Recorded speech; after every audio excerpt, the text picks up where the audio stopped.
Assalamualaikum warahmatullahi wabarakatuh. Waalaikumsalam. Pemirsa, kembali berjumpa dengan saya, Klik. Seperti biasa, kita akan membahas hal-hal yang aktual yang terjadi di masyarakat kita bersama guru tercinta kita, Ustadz Adi Hidayat. Sebelumnya kita sapa dulu beliau. Assalamualaikum, Ustadz. Waalaikumsalam. Sehat, Ustadz? Baik, Mas Klik. Alhamdulillah. Seminggu kita sudah kemarin berjumpa. Ya, terakhir kita 5 September ya. Iya, Ustadz. Kita berdialog dan setelah itu ada satu hal yang unik. Apa itu, Ustadz? Saya waktu tidur itu kemudian bermimpi diperlihatkan buku The Clash of Civilization. Oh, yang kita bahas itu ya, Ustadz? Kita bahas. Ya, sesungguhnya memang saya pernah beli buku itu di tahun 2002 ya. Nah, kemudian sempat dibawa juga ke rumah ibu di Pandeglang. Nah, terakhir saya diperlihatkan jelas sekali sama penulisnya.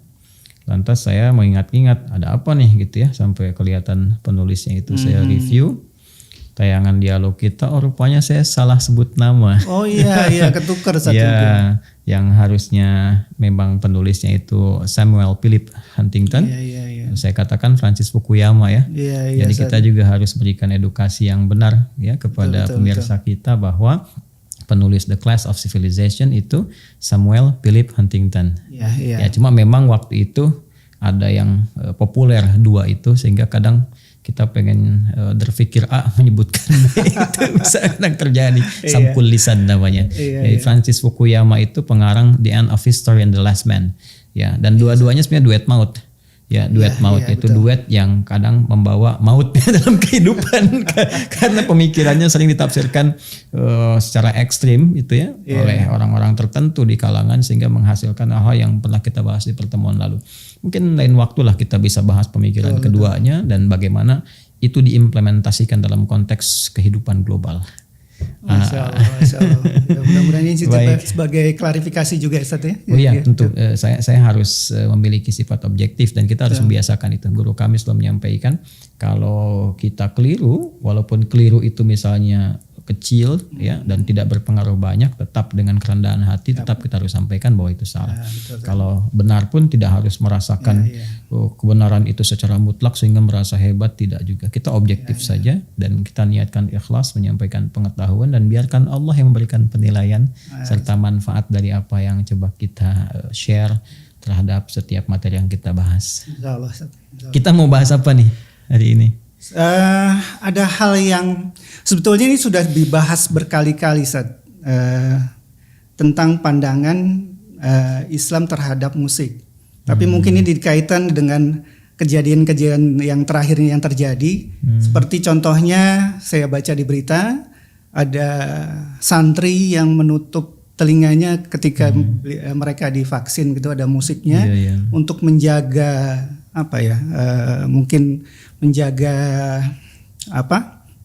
supaya mereka tidak terganggu menghafal Al-Quran, mereka menutup ini mungkin ya, soalnya tidak diklarifikasi seperti itu. Nah, hukum musik sendiri menurut Islam bagaimana, Ustaz? Apakah memang haram total atau haram mutlak atau seperti apa, Ustaz? Kita begini ya, sebelum bicara tentang hukum musik yang sudah banyak juga saya terangkan dalam berbagai kesempatan di ta'lim, betul. Dan itu juga bisa dilacak di video-video kita yang bersumber langsung ya dari Adi Hidayat Official. Jadi bukan potongan-potongan yang kadang-kadang menimbulkan polemik juga dengan narasi-narasi tertentu. Saya ingin lebih melihat dulu dari sudut pandang yang objektif dan ilmiah. Sehingga pembahasannya bisa bersifat proporsional ya. Nah, ini kan belajar dari satu keadaan, saya tidak menyebut kasus ya. Ya, tapi lebih kepada satu keadaan yang menampilkan kalangan-kalangan santri yang sisi positifnya Masya Allah mereka kan merespon gitu kan seruan vaksinasi yang sedang digalakkan oleh pemerintah, dan sisi itu kan harusnya mendapatkan apresiasi ya di titik ini betul. Ya, dari sudut pandang misalnya yang baik itu pro ataupun menggalakkan vaksin, itu mereka merespon itu semua dengan segala resiko yang ada. Kemudian yang kedua, dalam keadaan mereka menutup telinga, saya juga melihat itu videonya, juga melihat berita-berita yang tersebar dan sudut pandang atau beragam opini yang tampak juga memberikan pandangan kepada mereka. Sekarang sebelum kita bahas dari persepsi hukum musik, kita bahas dulu dari keadaan yang nampak pada saat itu. Ya, dari sudut pandang pertama tentang sudut pandang kebangsaan dulu ya. Ya, dalam hal ini isu toleransi yang dibangun. Saya melihat bahwa ini sesungguhnya satu contoh sikap toleran yang sangat luar biasa. Ya, kenapa itu bisa kita sampaikan? Kita melepaskan dulu ya dari berbagai persepsi yang ada. Sekalipun mereka misalnya memaknai musik sesuatu yang haram misalnya gitu kan? Ya, atau mereka sedang berkonsentrasi untuk bisa mempertahankan hafalan Qur'annya. Tapi saat yang bersamaan ketika di ruangan itu saat divaksinasi yang kita lihat di video ya, itu kan kebanyakannya santri, hampir semua santri kan. Ada santriwan, ada santriwati ya, yang ditampilkan kan kita tidak melihat sosok-sosok lain peserta vaksinasi itu kecuali para santri. Dan dibunyikan, disetelkan ya musik yang notabene memang tidak selaras genrenya dengan kepentingan santri. Betul. Dan hebatnya mereka tidak memprotes misalnya panitia vaksinasi. Ya, bisa saja mereka katakan tolong dong hentikan musiknya gitu kan. Atau misalnya secara ekstrim memprotes atau nggak mau vaksin karena ada itu kan tidak dilakukan. Betul. Yang justru mereka lakukan adalah menghormati penyelenggara vaksin, gitu kan? Dengan cara apa? Ya membiarkan mereka, kan, melakukan apa yang standarnya mereka kerjakan, tapi saat yang bersamaan toleransi itu ditunjukkan dengan tidak mendengarkan ya, kan? Jadi kalau kita lihat dalam perspektif yang lebih luas, mereka menghormati, ya bertoleransi kepada orang yang menyenangi musik pada saat itu kan, yang menikmati kan nggak dipaksakan kepada mereka kan.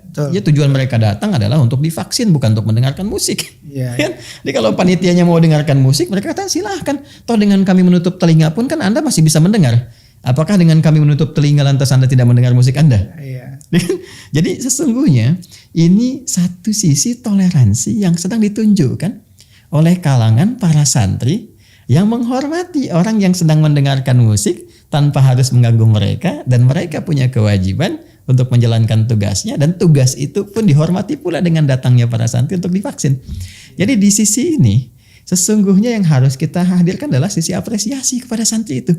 Ya, jadi bukan nyinyiran, bukan kecaman, apalagi misalnya atau tuduhan-tuduhan tertentu, justru dipertanyakan ketika misalnya ada satu persepsi yang negatif yang dialamatkan kepada mereka, misalnya dengan diksi-diksi yang kurang tepat. Apakah itu misalnya didekatkan kepada sifat ekstrim, radikal dan sebagainya.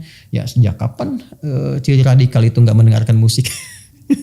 Sejak kapan ciri ekstrim itu tidak mendengarkan musik, saya kan? Saya kira belum ada satu standar ya. Kita itu masalahnya nggak punya standar untuk menetapkan sesuatu itu menjadi radikal, sesuatu menjadi teroris gitu. Sehingga senantiasa melekat kepada satu aspek yang boleh jadi aspek itu tidak seperti yang digambarkan. Ya saya secara gamblangnya menyebutkan kenapa sih harus kalau disebutkan teroris selalu lekat dengan hal-hal tertentu dalam Islam. Saya kan jangan sampai nanti terkesan begini, jangan sampai yang celana cingkrang teroris, jangan sampai yang jenggotan teroris. Jadi jangan membentuk atau membangun satu persepsi yang tidak relevan. Jangan sampai yang nggak dengar musik teroris gitu kan, jadi aneh gitu. Yang belajar bahasa Arab teroris. Terus cara berpikir begini kita akan katakan begini, oh jadi yang belajar bahasa Mandarin itu komunis. Yang belajar bahasa Rusia itu komunis. Ya, jadi itu kan cara berpikir yang salah gitu. Ya, jadi saya ingin membangun sebuah kesetaraan dengan struktur yang berpikir yang benar bahwa sikap toleran dan menghormati itu penting. Ya, dari sudut pandang mana objektivitas penilaian kita. Ini yang datang itu santri loh. Ya, dan santri itu boleh jadi lekat dengan nilai-nilai pembelajaran dalam keagamaan. Butuh fokus. Yang dalam beberapa keterangan para tokoh kan dengan bijak mengatakan, boleh jadi mereka itu sedang konsentrasi merojaah Al-Quran. Ya, saya juga punya santri-santri yang memang lekat dengan Al-Quran. Yang ketika mereka hadir di satu acara tertentu itu kadang nggak lepas dari murojaah. Murojaah itu mengulang-ulang Al-Quran, mengulang supaya lancar. Dan memang chemistry itu antara Al-Quran dengan musik tidak ketemu. Ya, jadi transmisinya beda gitu. Karena itu saya juga selalu menganjurkan kepada santri yang sedang menghafal Al-Quran itu untuk menjauhi musik. meninggalkan musik karena memang beda gitu ya, beda antara transmisi Al-Quran dengan musik itu berbeda. Boleh jadi anak-anak ini, kita belum bahas hukum musik ya, kita baru bicara tentang orang-orang yang memang berkonsentrasi sedang fokus kepada Al-Quran. Ya jangankan dalam konteks menghafal Quran lah, Anda aja kalau fokus kepada pekerjaan tertentu, kan? Kemudian ada hal-hal tertentu yang tidak biasa bagi Anda yang bertentangan dengan itu, kan Anda jauhkan dulu, terlepas dari hukumnya. Anda nggak suka misalnya ya nggak harus musik lah. Kita katakan misalnya Anda nggak suka kopi, ya kan? Ya terlepas dari hukum kopi. Sementara ketika Anda sedang kerja orang nyodorkan kopi, Anda kan akan katakan saya nggak minum kopi, tolong jauhkan dulu. Gitu kan? Baik. Nah itu kurang lebih ya. Jadi saya ingin membangun sebuah kesadaran persepsi publik, menempatkan keadilan yang objektif itu pada tempat yang benar. Jadi jangan sampai karena sentimen tertentu kita katakan oh ini nih. Nah, misalnya pandangan A, pandangan B, kita tidak spesifik ya mengatakan misalnya pihak tertentu tidak. Kita hanya ingin mengatakan mari bangun persepsi yang benar, objektivitas yang proporsional, sehingga kita tidak harus memaksakan apa yang kita inginkan jadi sebuah kebenaran mutlak yang orang lain harus ikut persepsi kita. Ya. Betul. Ini ciri berpikir liberal. Jadi liberal itu kadang-kadang aneh gitu cara berpikirnya. Ya, dia selalu merelatifkan kebenaran, kan? Yang dimiliki orang lain, tapi memaksakan pendapat pribadi untuk menjadi kebenaran mutlak bagi semua orang, kan aneh gitu. Ya dia mengatakan itu nggak benar, ini apa namanya salah gitu, tapi saat yang bersamaan dia memaksakan apa yang dia ingin sampaikan, kan tidak tepat ya. Nah, jadi di sini kita saling menghormati, menghargai, apalagi kan dalam undang-undang jelas pasal 29 ayat kedua, negara menjamin kemerdekaan tiap-tiap penduduk untuk memeluk agamanya masing-masing dan beribadah menurut agama dan kepercayaannya itu. Menghafal Al-Quran, bermurajaah, kalimat thayyibah, mendalami agama itu bagi orang Islam itu ibadah. Ya, jadi bahkan ketika mereka divaksin pun, ya ketika mereka niatkan itu bagian dari penguatan dirinya untuk ibadah, maka jadi hal tak terpisahkan untuk penyokong ibadahnya. Betul. Gitu? Nah, itu sisi yang ingin kita tampilkan. Jadi sikap menghormati, sikap toleran, dan mengapresiasi apa yang ditampilkan oleh anak-anak ini di sudut pandang yang lain. Ya. Dan mereka juga butuh ketenangan waktu mungkin divaksin itu kan ada rasa takut atau apa mungkin. Ya. Mungkin kita bisa usulkan begini. Yang paling objektif kita bisa usulkan, bisa nggak kita sesuaikan sesuai dengan tempatnya masing-masing dengan konsepsi yang positif. Misal di kalangan santri yang diperdengarkan Quran, jadi sambil divaksin misalnya kan mendengar Al-Quran, itu kan auranya lebih positif. Ya, terus jangan harus disamakan dengan sudut pandang yang memang nggak biasa baca Quran. Wah ini radikal nih vaksinnya pakai Quran. Waduh Joni, Anda yang gak biasa baca Quran, jangan menilai orang yang memang senang dengan Quran dengan persepsi yang lain.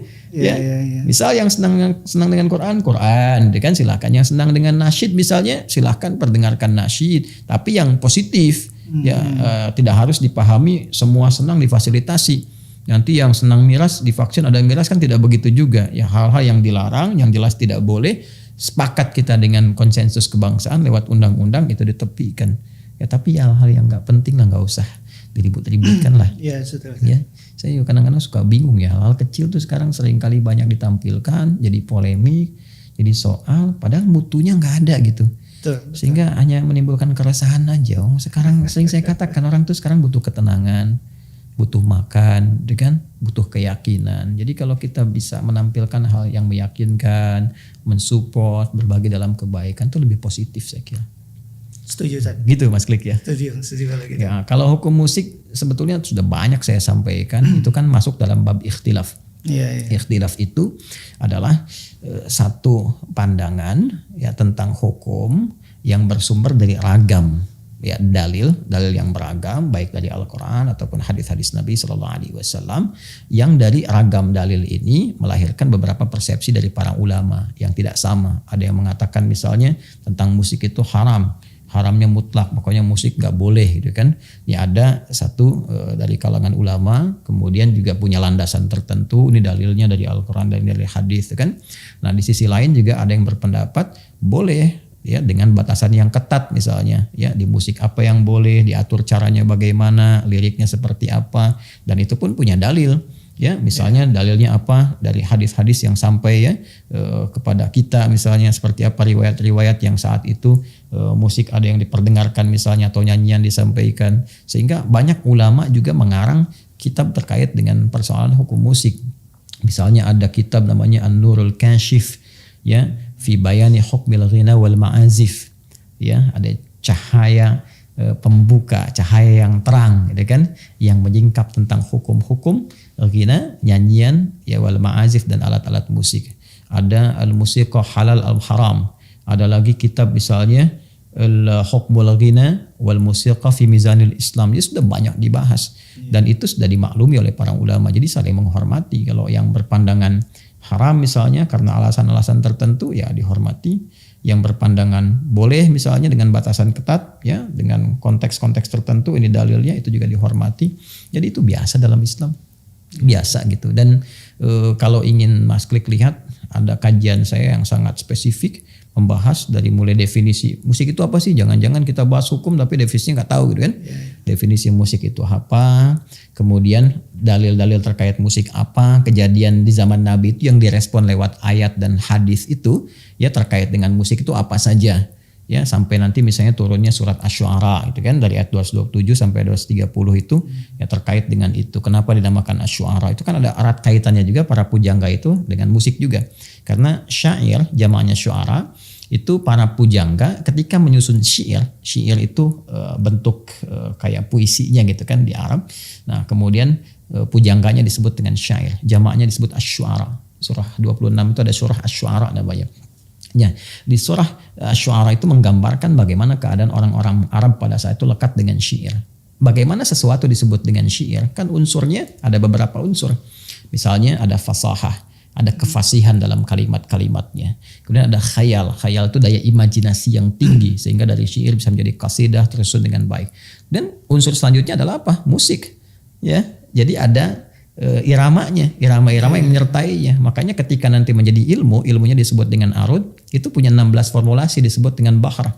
Ada tawil misalnya, tawilun lahudunal bukhari fadailu fa'ulun mafa'ilu. Rajas misalnya mustaf'ilun. Itu nanti diturunkan dalam bentuk qasidah. Qasidah itu asalnya bukan rebana. Qasidah itu adalah bentuk 7 bait syair, ya, yang ditampilkan dengan konteks tertentu. Ya, bisa jadi nanti ada terkait dengan hamasah, tentang keberanian, madah, tentang pujian. Itu bahkan yang dibangkitkan sehingga Nabi punya pujangga khusus, pujangga pribadi namanya Hasan bin Thabit. Ya, di sisi lain ada yang diharamkan seperti ghazal misalnya tentang rayuan, bawa orang untuk berzina, ada khamriyat untuk ngajak orang minum khamar dan sebagainya. Nah, di ayat-ayat Al-Quran banyak yang menyinggung tentang perilaku mereka itu yang tidak bermanfaat, disebut dengan lahwal hadis. Lahwal hadis itu hal yang tidak berguna. Apa yang tidak berguna itu yang menjadi kebiasaan masyarakat jahiliyah. Khamriyat, ya, yang ketika mereka nyampaikan syair dengan lisan mereka itu mereka ngajak minum khamar. Ya, ada yang ghazaliyat misalnya yang rayu untuk berzina dan sebagainya. Itu yang ditolak oleh syariat. Sementara madah itu dibenarkan, hamasah untuk menguatkan nilai keislaman itu dibenarkan.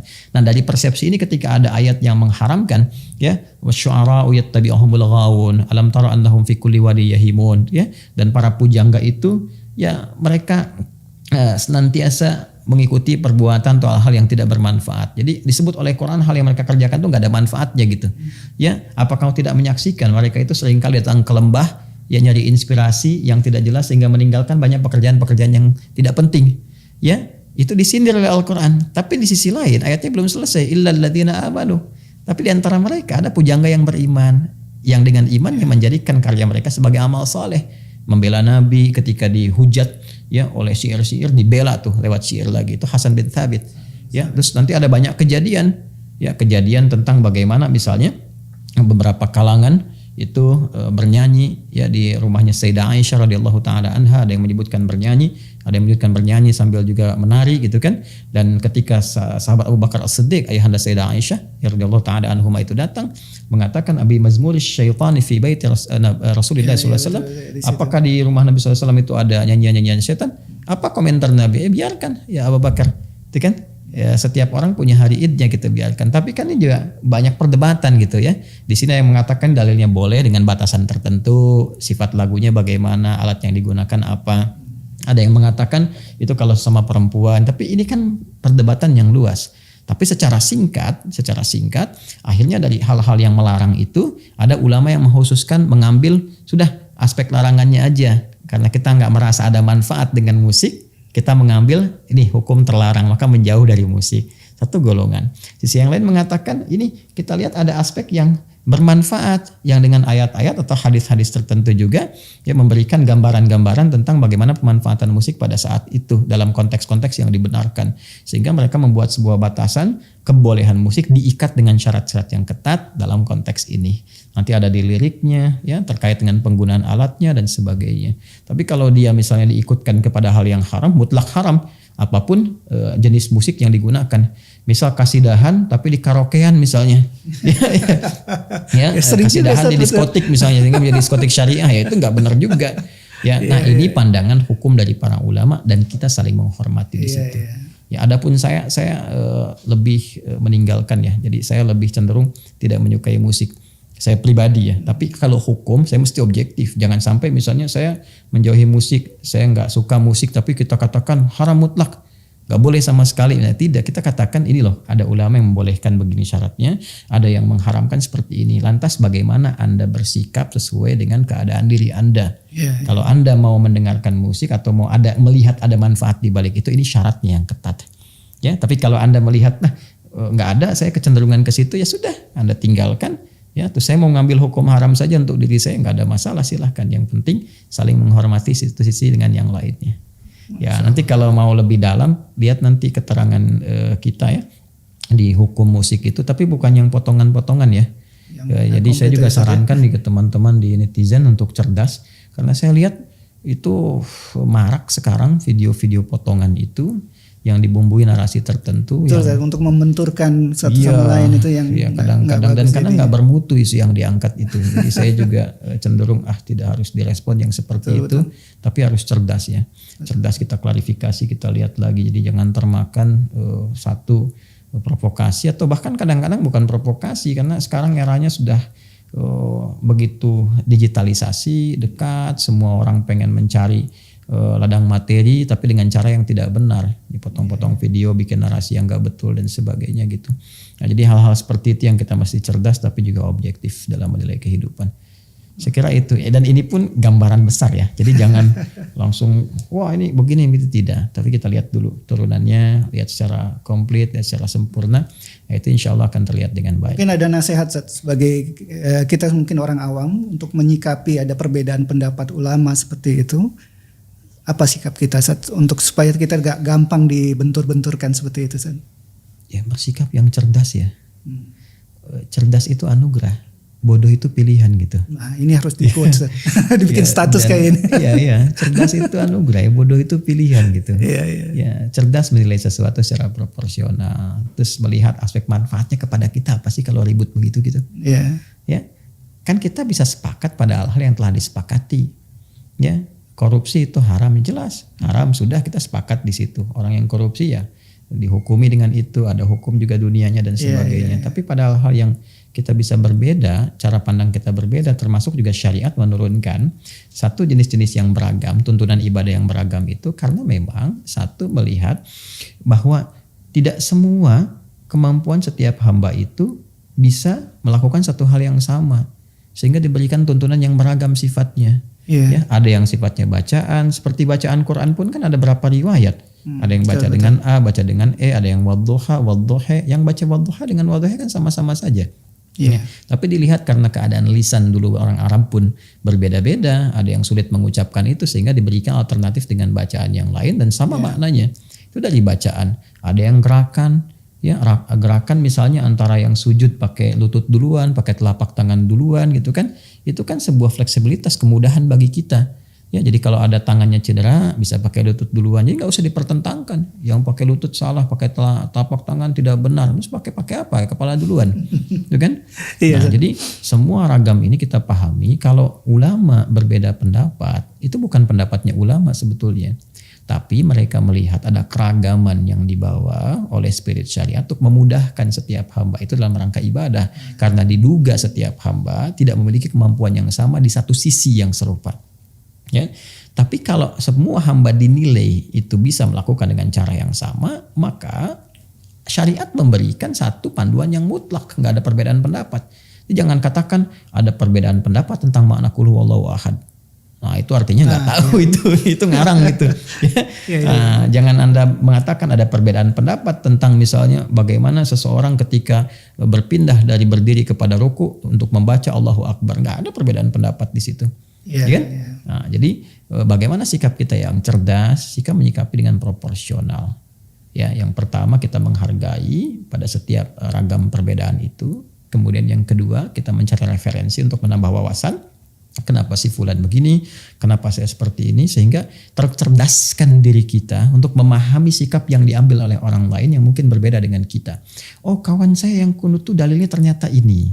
Oh kalau saya nggak kunut ternyata dalilnya ini. Ya, jadi nggak ada kaitan dengan golongan tertentu, ormas tertentu, tapi sikap yang diambil karena memang kita meyakini dari dalil yang ada yang ditampilkan kepada kita. Sehingga kita bisa mengambil kesimpulan, oh kalau si fulan jadi imam dia kunut, saya ikut di belakang dia, saya mengaminkan. Tapi kalau saya jadi imam, si fulan pun di belakang kita, misalnya saya tidak kunut, misal ya, maka si fulan pun tidak harus sujud sahwi. Dan setelah itu, dan kita sepakat yang kunut benar, yang tidak kunut juga benar, yang salah, yang tidak salat subuh. Gitu kan? Nah, itu yang saya maksudkan cerdas, sehingga hidup kita tetap harmoni, pikiran kita tetap tenang, beraktivitas juga nyaman dan gak ada kegaduhan gitu. Jadi kuncinya cerdas ya Tad? Iya, tapi bukan berarti kita menghukumi orang-orang yang ribut misalnya nggak cerdas ya, nggak seperti itu juga. Betul. Bisa jadi sudut pandang yang mungkin belum meluas atau pengetahuan yang belum dalam. Ya kalau orang belum tahu kan tidak untuk berdebat. Ya, saya tuh paling menghindari kalau ada orang yang tidak tahu ngajak berdebat gitu. Ya, karena yang belum tahu itu harus diberitahu bukan didebat. Dan saya juga tidak suka harus memarahi atau mencela. Ya, orang yang belum tahu itu diberitahu bukan dicela. Ya, mencela orang yang belum tahu itu ya tidak ada kerjaan gitu. Ya, kecuali orang-orang yang memang berbuat maksiat, yang tidak mau meninggalkan pekerjaannya dan sebagainya, dan itu pun masih diikat dengan cara yang ma'ruf. Ya, mencegah yang mungkar dengan cara yang ma'ruf. Ya, jangan sampai mengerjakan yang ma'ruf dengan cara yang mungkar, itu ya, tidak tepat. Ya. Itu banyak yang terjadi sekarang. Mas Klik ya.